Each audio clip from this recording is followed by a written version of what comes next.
Hey everybody, tonight we're taking a look at the T-28 Artemis by Brinyte here. This is a rechargeable flashlight featuring three different modes. It's got white light, IR 850, and IR 940. So if you're someone out there who's looking for an illuminator to use with your analog or your digital night vision, well, Brinyte has you covered in this light right here. In this video, I'm going to go over everything that comes in the box with it, the light itself, and then we're going to see how it performs under white light outside and under digital night vision. We're going to check out both of those IR modes, and that's what's in store for you in tonight's WV Guns and Goats video. How about you go ahead and headbutt that subscribe button to join the herd if you haven't done so yet. So let's look at some of the features on the box here. Now, the standard T-28 offers a white, green, and red selectable light mode. This has a white and two IR modes. And some of the features on here are the same between this and the standard model. It's a 21700 rechargeable battery, and it's a rotating head, so you can zoom the beam in and out. You can go from flood to a direct beam just by turning the head of this light. And it has an overcharge, over discharge, and overheat protection, as well as reverse polarity protection. Also, you can turn the tail cap of this light to dim or brighten the beam of light, so you can adjust the brightness on the beam.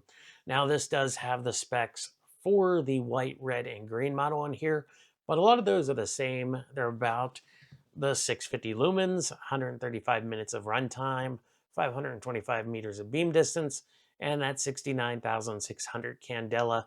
I assume that's only with the beam tightened down as far as it goes to get that amount of candela, and it's rated for 1 meter of impact resistance. It says the protection level here is IP66. Working voltage is 3.0 to 4.2 volts, and then it's got some dimensions. It says 182 to 196 millimeters in length. I guess that's with the head tightened down or loosened all the way out. The body diameter is 25.4 millimeters and 54 millimeters at the head diameter. It weighs 7.05 ounces, excluding the battery. So that's a lot of the specs on the box here. If you want to check out their website, it's www.brinytestore.com. But let's go ahead and get everything out of the box here. It comes in like a sleeve right here.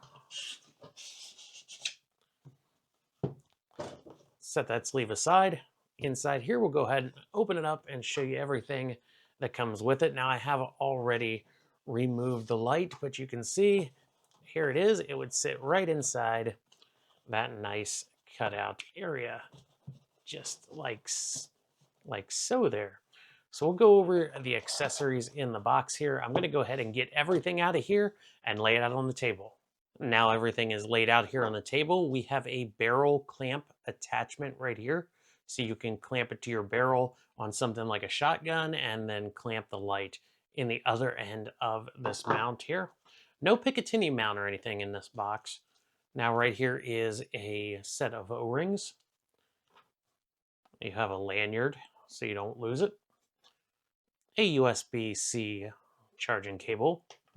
Of course, we have the light itself, and this is the mode selector switch on that light. And there is a remote tail cap switch right here.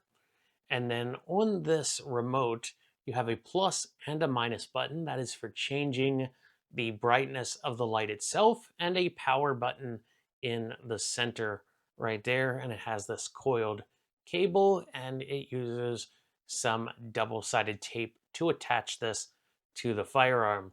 So let's go ahead and get these accessories out of the way and look at the light itself.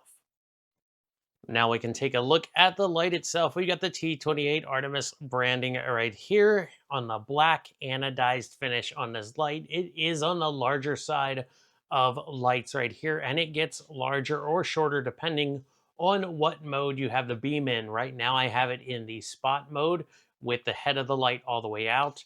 And here I have it in the flood mode with the head of the light all the way in. Now there are no ports on this light. I'll show you how the charging is handled here in a moment. But on top, we have our controls. We have a mode selector right here. We have white, IR 850 and IR 940. Just press that left to right, depending on what mode you want, and it does click into place. On the back here, we have the tail cap, and it is protected by these ears on either side of the switch. This is a dimmable switch. When you turn it left or right, you'll control the brightness, and it has a stop at fully left and a stop at fully right, but it does not have any steps in between. Now, to turn this light on, you might think you just press the tail cap and it'll come on. Well, it doesn't, but it's not broken. You just have to press and hold. Now, it does take only one click to turn it back off. Press and hold, and it will come back on. And then I'll show you if we turn this knob, you can see it gets dimmer. And then we turn it back to full brightness, down again, back to full brightness there. And you see this green indicator LED? That's to let you know that the light is currently on when you're in an IR mode, because you can't see that IR beam with the naked eye. You need the night vision equipment. That LED indicator is going to say, hey, the light is currently turned on. Make sure you press that button to turn it off if you don't want it on. So that is all the features of the light itself. To charge the light, you're going to have to unscrew the tail cap and remove the battery here, because the battery has a built-in USB-C charging port. This is a 21700 5000 milliamp hour 3.6 volt 18 watt hour battery. And when you do plug it in, it has an indicator light that will go from red when it's charging to green when it's fully charged. The positive part of the battery, which is this post right here, goes into the light first, and it does have that reverse polarity protection. So if you put it in upside down, you won't damage the light. And then you can just reinstall your tail cap here or install the tape switch tail cap, and you're ready to go again. Now let's go ahead and see how this performs outside after dark and on the digital night vision. Here on the short range, the targets you can see are about 25 yards away from us. Let's go ahead and turn the light on, and we do have it in the spot mode right now. As tight as the beam gets, it's square because it's taken the shape of the emitter. And as you can see, this gives us the maximum throw distance and the maximum light on target. We can rotate the head and open it up into a flood beam. Notice how it illuminates the entire range without really having to move it much left to right. We can tighten it back down, and I found a good medium between spot and flood. Worked really well with this light. You have a little bit larger beam, but it still throws pretty well. Next up, we are going to try out the dimming function that the tail cap gives us. And then we'll move on to the long range. And you can turn the tail switch of this light to dim it. So here it is on full brightness. I'm going to go ahead and dim it all the way down.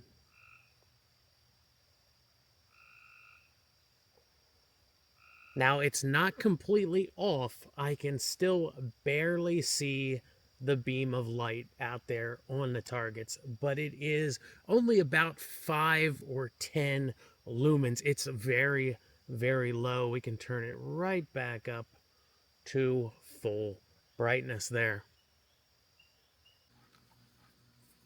Out here on the long range, you'll see a barn lit up at around 70 yards. There's a baler next to it, and the tree line that is around 100 yards away from us. The spot portion of this light had no problem hitting the tree line, and the flood portion has no problem lighting up a large area in front of us, but you see it just doesn't reach as far as that spot does. So this was a pretty good median between the two. It still lights up a good area, not as tight as the spotlight you see here, but not as wide as the full flood and reaching further than the flood beam does. Now let's go ahead and look at this under the digital night vision for the IR modes. Okay, here we are looking through the NVG 50, same targets, same 25 yards. Turn on the light to the first IR setting, and when it's all the way on spot, you can see it puts out a lot of light. It's almost too much where it washes the targets out and you can't really see them. So if we open it all the way up, it illuminates the entire view of the NVG 50. Don't need to worry about being able to see these targets at 25 yards with it all the way on flood. However, a nice in between right here. If we tighten it all the way down, once again, it washes these targets out. So you kind of have to use it in the middle between beam and spot right about here. Of course, you could also use the dimmer switch on the back of this light. Let's look at it on the long range. Once again, the building's at 70 yards and the tree line's at 100 yards. Turning on the light, it has no issue on spot mode, reaching all the way out there to the tree line. It is a large square beam. Now let's go ahead and open this up to flood mode. Sorry about the shakiness. Now here it is, all the way open. It has no problems illuminating the entire view of this unit once again. However, it doesn't reach as far.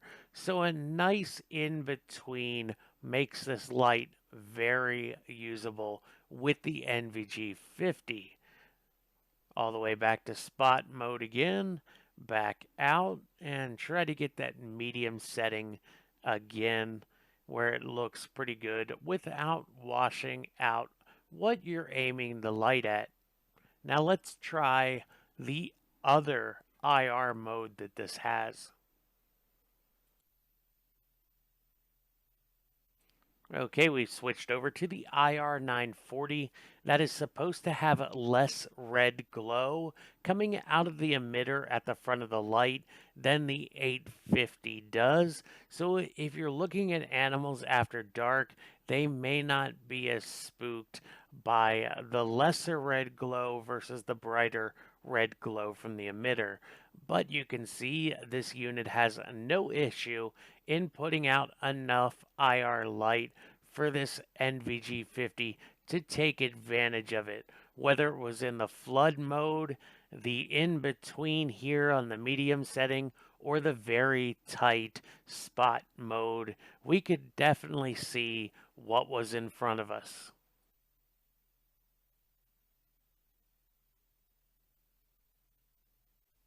So that brings us to the end of our video on the Brinyte T-28.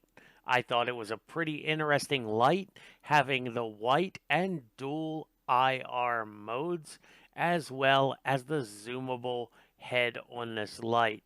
If you're looking for a light for your digital night vision or your analog night vision, this light will run you about $130 on their website. So thanks to Brinyte for sending this over, and thank you for watching this video. If you've made it this far, this has been another WV Guns and Goats video.